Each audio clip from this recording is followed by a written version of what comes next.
First of all, I'm amazed Bishop Tutu was as restrained as he was. His people are being mugged, shot, imprisoned, killed, smothered. I admire his restraint, not his assertion. I suspect if you or I were in his position, if we were a black South African leader or otherwise, I found you to be a very principled man and a combative man. I doubt whether you'd be on the ramparts, I suggest. I know I would be, and I think you would be.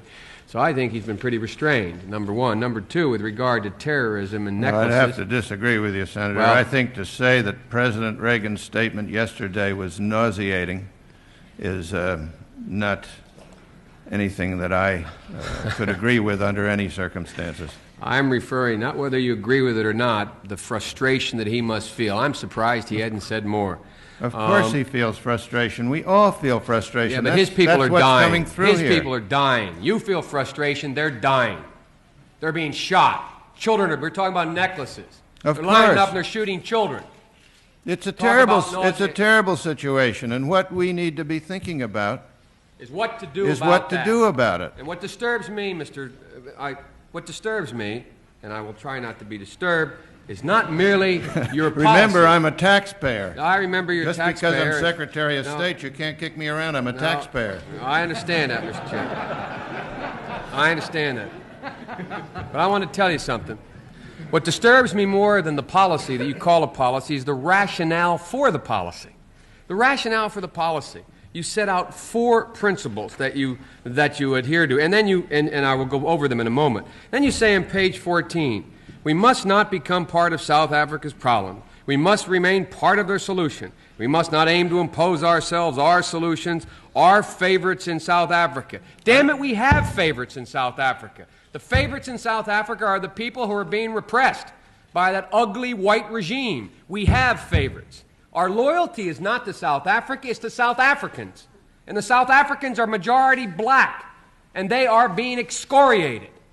It is not to some stupid puppet government over there. It is not to the Afrikaners regime. We have no loyalty to them. We have no loyalty to South Africa, to South Africans. And the fact of the matter is I listen to this rationale, first of all. It is the leaders of South Africa and their people, black and white, who have the majority responsibility. They must rise to it. Well, they are rising to it. They're rising to it. The only thing left available to them with that repulsive, repugnant regime of Afrikaners there. And it's the only way they have. They've tried everything for the last 20 years.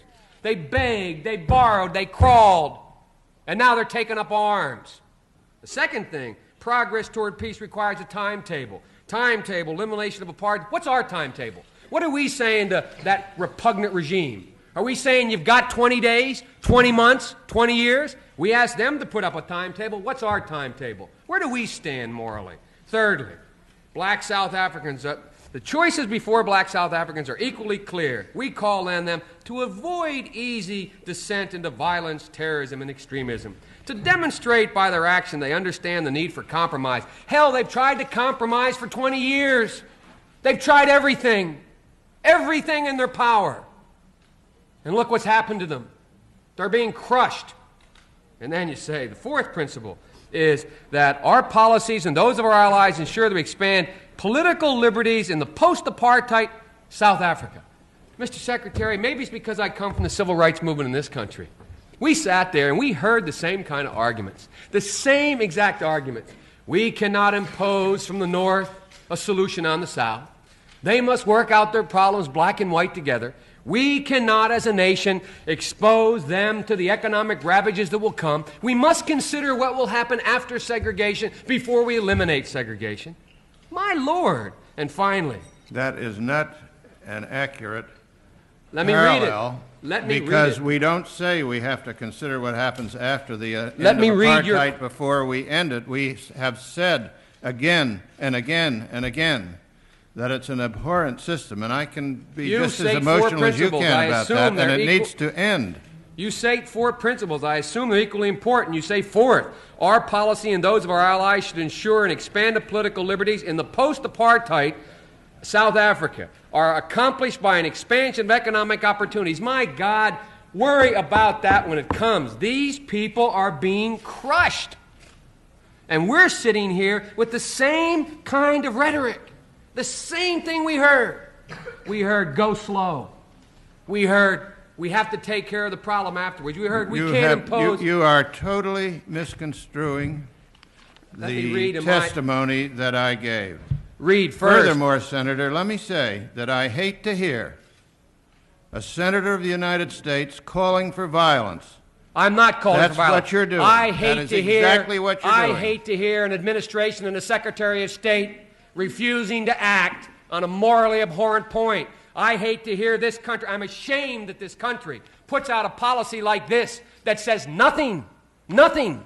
It says continue the same. We put no timetable on. We make no specific demand. We don't set it down. I'm ashamed that's our policy. That's what I'm ashamed of. I'm ashamed of the lack of moral backbone to this policy. Well, I resent that. I resent that deeply because there is tremendous moral backbone in that policy on a bipartisan basis and has been for many, many years. There is no bipartisan basis for this. There is, I doubt very much if there is any real disagreement with the objectives set out there, with the steps that have to be taken if there is going to be the kind of change you want.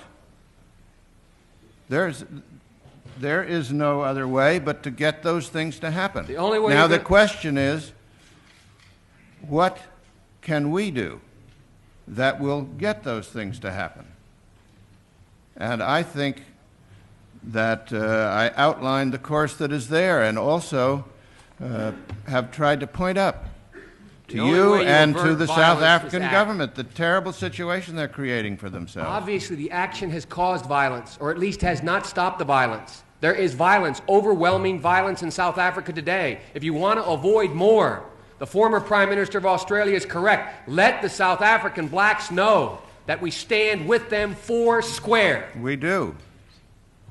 We have let them know. They don't believe it, neither do I. Well, please, let me you can believe it or not. I might say I read my testimony a different way than you did. I'm surprised that it could be read with those inflections. Thank you, Senator Biden. Senator Mathias. Could I make a comment, Mr. Chairman? Yes.